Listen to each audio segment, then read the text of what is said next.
कर्पूरे गौरं करुणावतारं संसारसारं भुजगेन्द्रहारं सदा वसन्तं हृदयारविन्दे भवं भवानी सहितं नमामि।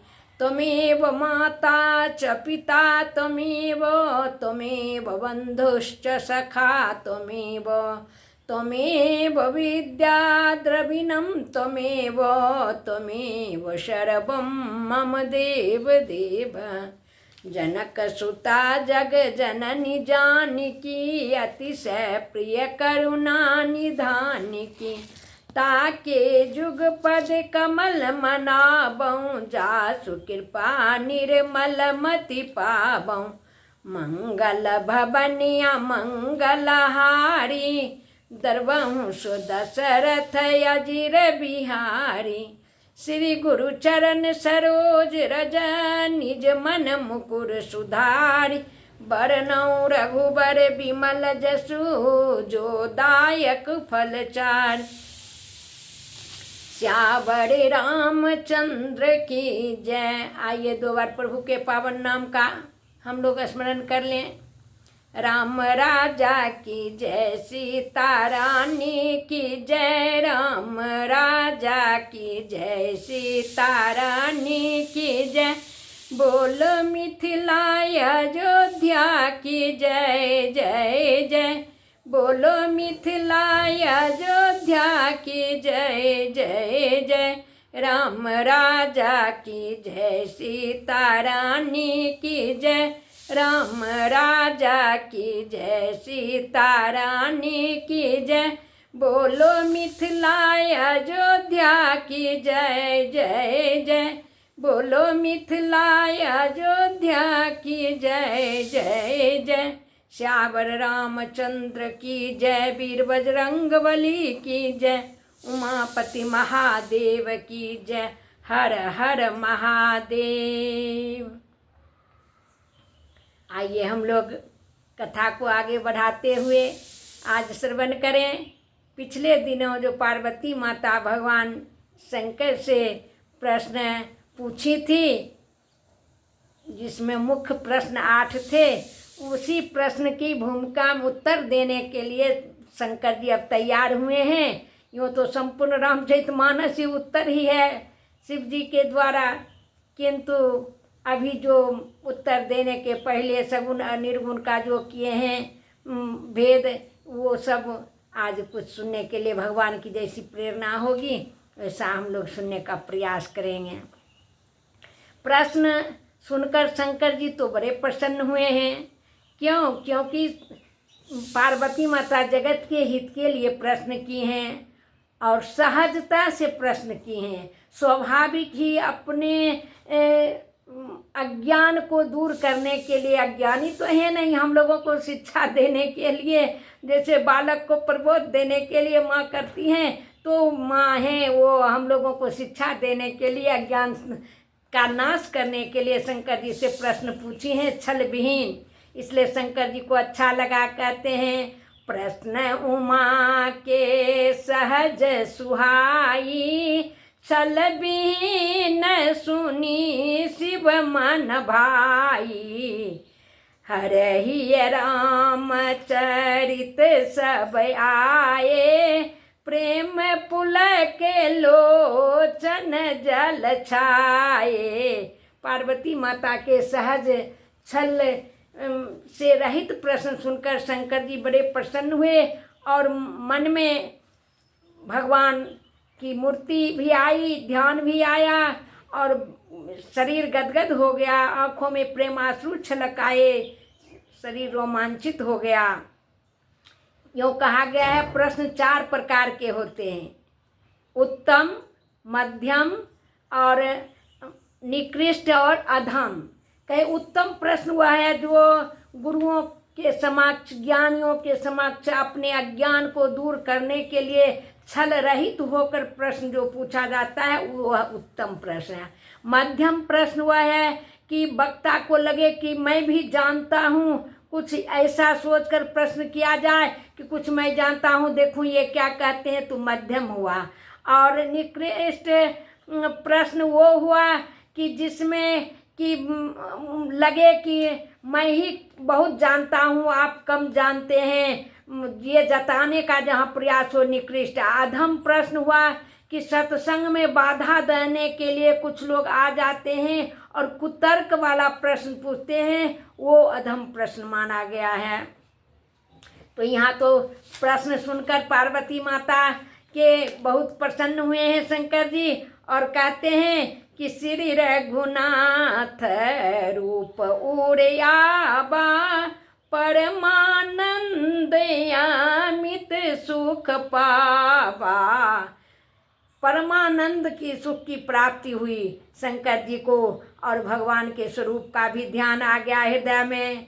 मगन ध्यान रस दंड जुग, पुनि मन बाहर किन, रघुपति चरित महेश तब हर्षित बरनैं लिन्न, सियावर रामचंद्र की जय। पार्वती माता के प्रश्न सुनकर शंकर जी के हृदय में भगवान का स्वरूप जब आया तो शंकर जी उस स्वरूप में ध्यान मग्न हो गए, लेकिन मन को पुनः बाहर जबरदस्ती खींच कर लाए। ध्यान में तो अकेले अपने को आनंद मिलता है, और कथा कहने सुनने से श्रोता वक्ता दोनों को आनंद मिलता है। इसलिए पार्वती जी को सुख देने के लिए शंकर जी ध्यान से रहित होकर मन को बाहर किए और भगवान की कथा सुनाने लगे। कहे कि हे पार्वती, जिनको बिना जाने ये झूठा संसार भी सत्य लगता है, जैसे रस्सी अंधेरा में पड़ा हुआ हो तो लगता है सांप का भ्रम। कब तक? जब तक कि कोई रोशनी से यह पता न चल जाए कि यह रस्सी है। उसी तरह से यह संसार रूपी माया रूपी जो यह संसार है, उसमें भ्रम ही तो सत्यता का बोध कराता है। कहीं यदि सत्य है तो भगवान है, दूसरा कुछ नहीं। अब शिव जी मंगलाचरण करते हैं। बंदौ बाल रूप स्वै रामू, सब सिद्धि सुलभ जपत जिस नामू, मंगल भवनया मंगलहारी, दरबहु दशरथ अजीर बिहारी। श्री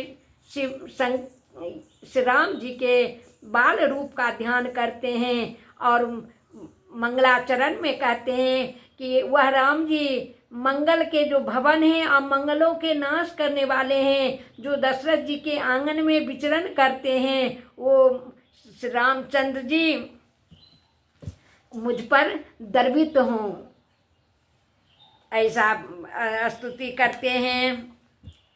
त्रिपुरासुर के नाशक हैं, और यहाँ त्रिपुरासुर के नाशक हैं, यहाँ कथा के द्वारा तीनों तापों का नाश करेंगे। दैहिक, दैविक, भौतिक तापा, कथा श्रवण से तीनों ताप नष्ट हो जाते हैं। अथवा काम, क्रोध, लोभ, तीन जो प्रबल शत्रु है, ये तीनों का शमन होता है कथा से। इसलिए त्रिपुरारी शब्द का प्रयोग किए हैं। करि प्रणाम राम ही त्रिपुरारी, हरसि सुधा समय गिरा उचारी। हर्षित होकर अमृत के समान वचन बोलते हैं। कहे समुद्र से जो अमृत निकला था, उससे यह कथा रूपी अमृत अधिक श्रेष्ठ है। क्यों? क्योंकि भागवत में आई है कथा कि जब सुखदेव जी कथा सुनाने लगे तो देवताओं सब इंद्र सहित सब लोग अमृत का कलश लेकर आए हैं। हे सुखदेव जी महाराज, आप परीक्षित को अमृत पिला दीजिए और मुझे कथा पान कराइए। लेकिन परीक्षित महाराज ने कहा, नहीं, कथा का व्यापार नहीं होता है। यह अमृत जो है ये भवसागर से पार कर देता है, यह भगवान से मिला देता है। वह अमृत तो एक ही जन्म में भले ही थोड़े दिन के लिए अमरता प्रदान कर दे। कहे नहीं। और पार्वती माता कथा सुनने के बाद उत्तरकांड में अपने मुंह से कहिए, नाथ तवानन शशि सर्वत, कथा सुधार रघुवीर, सर्वन पुटन मन पान करी, नहीं आघात मति धीर। हे प्रभु, आपके कथा रूपी अमृत जो आपके मुंह से निश्रित होकर मेरे कान द्वारा हृदय में प्रवेश किया है, वो उससे मैं अघाई नहीं हूँ। लगता है और पीते रहूं, पीते रहूं, पीते रहूं। यह कथा रूपी सुधा का गुण है। क्यों? पार्वती माता तो परहित के लिए ये कथा पूछ रही हैं, इसलिए शंकर जी उनकी बड़ी बड़ाई किए हैं कि धन्य धन्य गिरी राजे कुमारी, तुम समान नहीं को उपकारी। क्यों तो पूछहि रघुपति कथा प्रसंगा, सकल लोक जग पावनि गंगा। तुम रघुबीर चरण अनुरागी, किन्नौ प्रश्न जगत हित लागी। शंकर जी कहते हैं, हे पार्वती, तुम धन्य हो, धन्य हो, क्योंकि जगत के लोगों को कल्याण करने के लिए कथा रूपी नदी मंदाकिनी, राम कथा मंदाकिनी कहे तुलसीदास जी, यह मंदाकिनी है, उसको तुमने प्रवाहित किया है।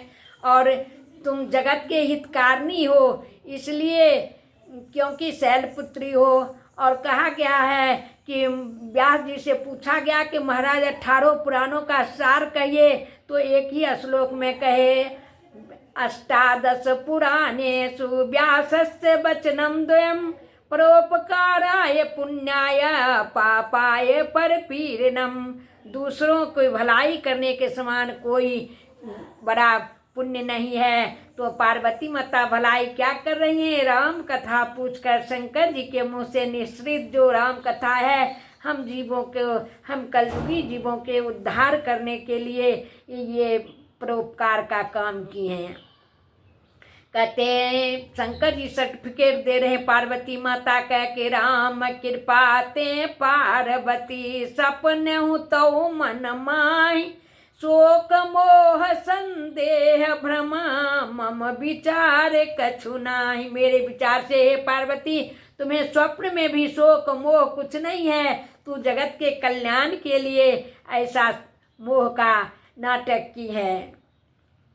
कहते हैं शंकर जी फिर भी कि हे पार्वती, तदपि असंका किन्हु सोई, कहत सुनत सब कर हित होई। कहने और सुनने से सबका हित होगा। क्यों? क्योंकि जिसने, अब शंकर जी बताए हैं, जिसने भगवान की कथा नहीं सुनी, जिसके कान वो कान क्या है, जिसने भगवान के स्वरूप का दर्शन नहीं किया, वह आँख क्या है, इस तरह से यहाँ वर्णन किए हैं। जिन हरि कथा सुनी नहीं काना, श्रवण रंध्र यही भवन समाना। कहते हैं पार्वती, जो जीव, जिस जीव ने भगवान की कथा अपने कानों से नहीं सुनी, वह, उसका कान क्या है? उसका कान मानो सांप का बील है। सांप, चूंकि सांप संशय रूपी सर्प कहते हैं, जिसके हृदय में, जिसने कथा नहीं सुनी उसके हृदय में संशय रूपी सर्प घर कर जाता है। वह जिन हरि कथा सुनी नहीं काना, तो श्रवण रंध्र यही भवन समाना। सांप के बिल के समान है। कहे और आँख तो नहीं ननि संत दरस नहीं देखा, लोचन मोर पंख कर लेखा।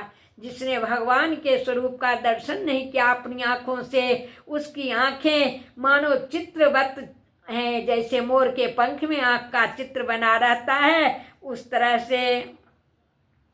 कहे और जिस सिर ने भगवान के आगे नहीं झुका, ते सिर कटु तुम बरी समतूला, जेन नमत हरि गुर पद मूला। जिसका शीश भगवान के चरणों में, गुरु के चरणों में, संत के चरणों में नहीं झुका, उसका शीश तित कदुआ है, कोई किसी काम का नहीं है। जिन्हें हरि भगत हृदय नहीं आनी, जीवत सब समानते प्राणी। जिसने भगवान की कथा को अपने हृदय में धारण नहीं किया, कहते हैं शंकर जी, वह जिंदे ही मुर्दे के समान है। जो नहीं करई राम गुण गाना, जी है सुधा दूरे जी है समाना।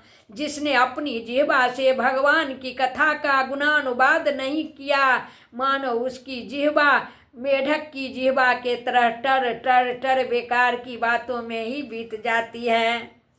और कहे कुलिस कठोर निठुर सोई छाती, सुनी हरि चरित न जो हर साती। जिसके हृदय भगवान की कथा सुनकर हर्षित नहीं होता है, उसका हृदय मानो वज्र से कठोर है। क्यों? कहते हैं जहाँ कहीं भगवान संत देव मंदिर दिख जाए वहाँ शीश झुकाया जाता है। इस पर एक छोटी कथा।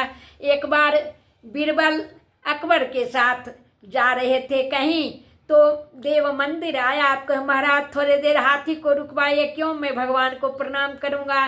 तो अकबर हाथी रुकवाए, बीरबल उतर कर गए, भगवान के मंदिर में प्रणाम किए और लौटते समय भगवान के आंगन में तुलसी जी थी, तो तुलसी महारानी उनको भी प्रणाम किए। जब आए हाथी पर तो अकबर पूछते हैं कि बीरबल तूने भगवान को प्रणाम किया, ये तो समझ में बात आई, एक छोटे से पौधे के आगे क्यों सिर झुकाया? कहे महाराज वो तुलसी माता हैं। बस अकबर को लगा है तुलसी माता इसकी, वो भी उतरा हाथी पर से और तुलसी माता के वो पैरों से अपमान किया। अकबर के अपमान से बीरबल को बहुत दुख हुआ और कहे बीरबल, हे महाराज मेरी माता तो क्षमावान है, आपको क्षमा कर दी, कुछ नहीं कही, लेकिन मेरे पिताजी जब जानेंगे कि अपमान किया है तो वो आपको छोड़ेंगे नहीं। अकबर कहा ठीक है, चलो चलो। कुछ दूर आगे गए तो कबाछ का पेड़, जिसके सटने से बहुत शरीर नोचता है, बहुत ही खुजली होती है, वो देखकर जानबूझकर बीरबल कहे हुजूर मेरे पिताजी ये हैं, इनको प्रणाम करते हैं। अकबर फिर गया और तुलसी जी के तरह उसका भी अपमान किया पिता सोचकर। और अकबर को तो शिक्षा देने के लिए बीरबल ऐसा किए थे, बस उसके पूरे शरीर में खुजलाहट शुरू हो गई। अब क्या हालत हो गई। तब बीरबल कहते हैं हुजूर मैं पहले ही कहा था ना कि मेरी माँ तो क्षमावान है, लेकिन पिता मेरे नहीं छोड़ेंगे। संपूर्ण शरीर खुजलाते खुजलाते लाल हो गया। अकबर मान गया, कहा बीरबल समझ गए तुम्हारे जो है देवी देवता बड़े प्रभावशाली हैं। तो कहा गया कि जहाँ कहीं देव मंदिर हो, देवताओं का संत मिले, गुरु मिले, उनके चरणों में शीश झुकाना चाहिए, तब मेरा अहंकार की पोटली नीचे गिरेगा। शीश नहीं झुकाने से अहंकार माथे पर चढ़ा रहता है।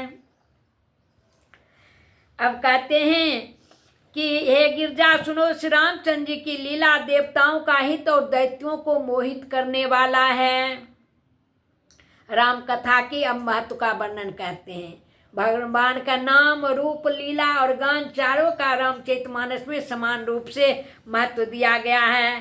कहे राम कथा कल्प वृक्ष के तरह है। राम कथा कामधेनु गौ है कि जहाँ जो इसकी सेवा करते हैं, जो इसको सेवते हैं, इस कथा के वो कामधेनु की तरह उनका पालन करती है। अभी भी तो देखिए आजकल जितने भी कथावाचक हैं सारे करोड़पति हैं। क्यों? कामधेनु है, जो जिस मनोकामना से उनकी शरण में जाता है, कथा की शरण में, कथा माता सबको वो वरदान देती हैं। कहे शंकर जी, हे पार्वती राम कथा के सुनने से क्या होगा कि कलयुग के जो है वो कलयुग में संशय रूपी पक्षी को राम कथा क्या है, सुंदर ताली है। राम कथा सुंदर कर ताली, संशय भी है गौरा बनहारी। के राम कथा रूपी ताली बजाने से संशय रूपी पक्षी जो है वो भाग जाता है। राम कथा कली बिटप कुठारी, सादर सुनो गिरी राजकुमारी। कहते हैं उमा तुम आदर पूर्वक राम कथा सुनो, क्यों कलयुग रूपी वृक्ष को काटने के लिए राम कथा कुल्हाड़ी है, इसलिए इसको सुनो। अब शंकर जी कहते हैं कि हे उमा तुम्हारे प्रश्न जो थे, प्रथम प्रश्न क्या थे कि सगुण और निर्गुण में क्या भेद है, क्या जो अगुण भगवान है वही सगुण रूप बनकर आते हैं। तो शंकर जी कहते हैं सगुण नहीं अगुण नहीं कछु भेदा, गावहि मुनि पुराण बुध वेदा। ऐसा वेद गाते हैं, बुद्धिमान पुरुष गाते हैं, विद्वान गाते हैं और मुनि गाते हैं कि सगुण और अगुण में कोई अंतर नहीं है। अगुण अरूप अलख अजोई, भगत प्रेम बस सगुण सोई। जो ब्रह्म अगुण है, अलख है, वही ब्रह्म भगवान जो है वो भगत के प्रेम बस सगुण हो जाते हैं। जो गुण रहित सगुण सोई कैसे, जलहि उपल भी लगन नहीं जैसे। जैसे उदाहरण दिए हैं कि पानी और ओला भी, बर्फ भी पानी के जमने से ही बनता है। तो बर्फ जो है वो सगुण भगवान का उदाहरण हुआ और भाप पानी जो है वो निर्गुण ब्रह्म के उदाहरण हैं। पार्वती जी का संदेह भी ऐसा ही था। क्यों? पार्वती जी पूछे ब्रह्म जो व्यापक विरजय जय कलयनी है भेद, सो की देह धरी हो नर जाहिन जानत वेद। इसी के उत्तर में कहते हैं शंकर जी राम सच्चिदानंद दिनेशा, नहीं तह मोहनी सालब लेसा। हे उमा श्री रामचंद्र जी सूर्य के समान हैं और जहाँ सूर्य का उदय होता है वहाँ रात्रि नहीं ठहरती है। जहाँ श्री रामचंद्र जी हैं वहाँ मोह नहीं ठहरता है।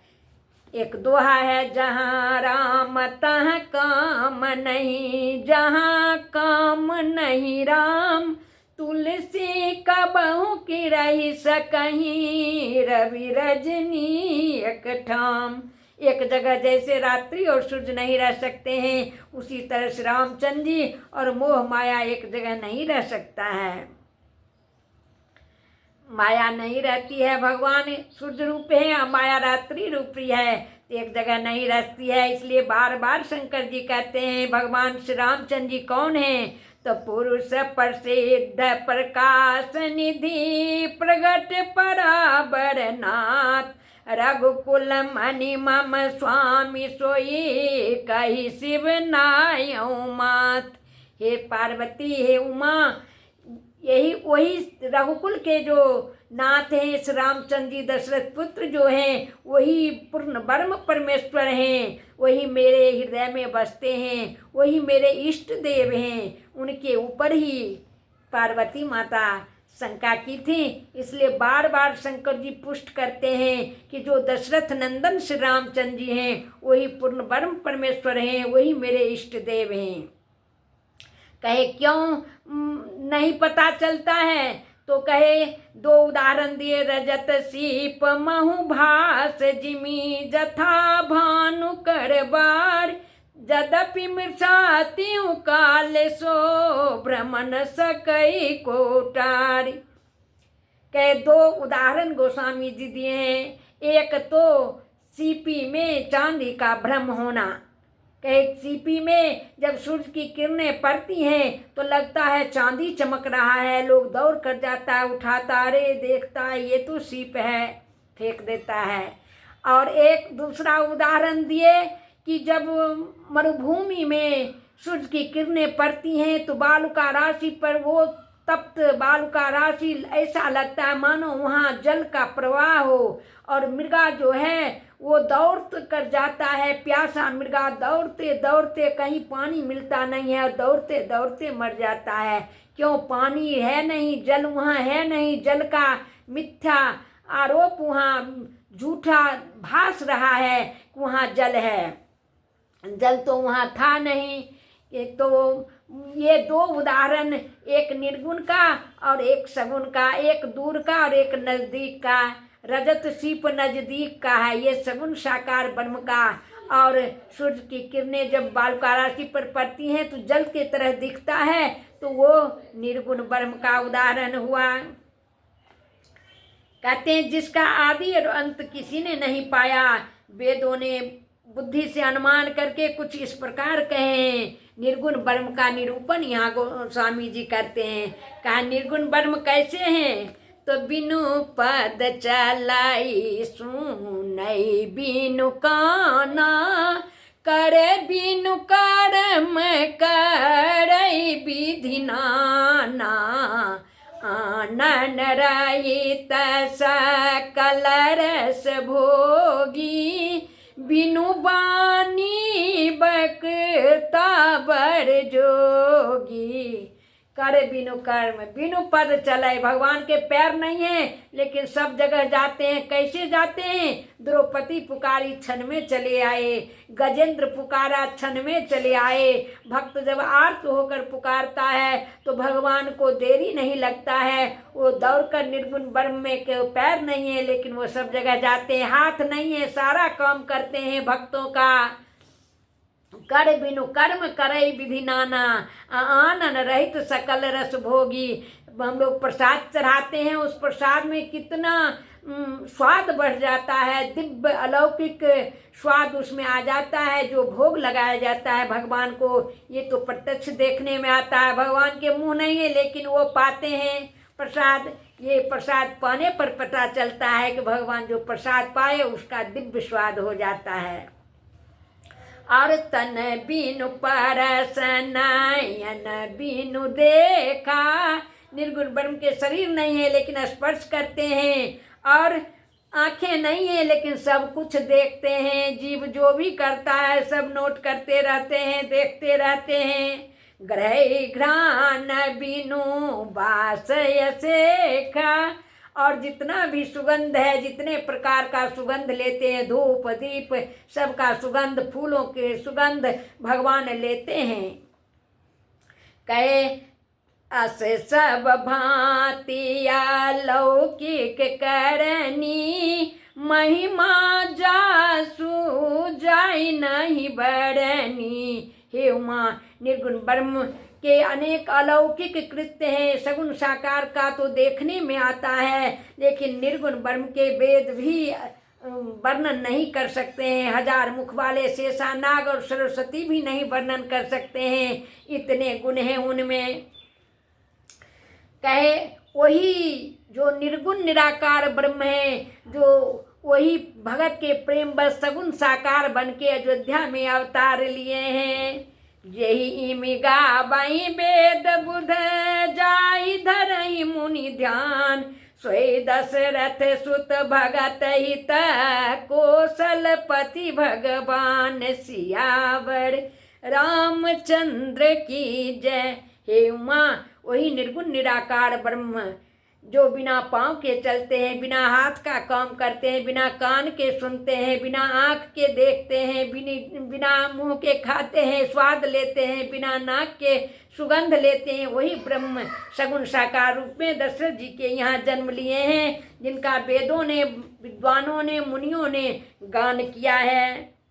जिनके नाम के बल से अब कहते हैं हे उमा, मैं दिन रात, तुम तो कहती हो, पार्वती माता कही है न, तुम पुनि राम राम दिन राती, सादर जपहुआ नंग अराती। हे उमा, तुमने ठीक ही कहा, मैं आदरपूर्वक राम राम करता रहता हूँ, उसका क्या फल है?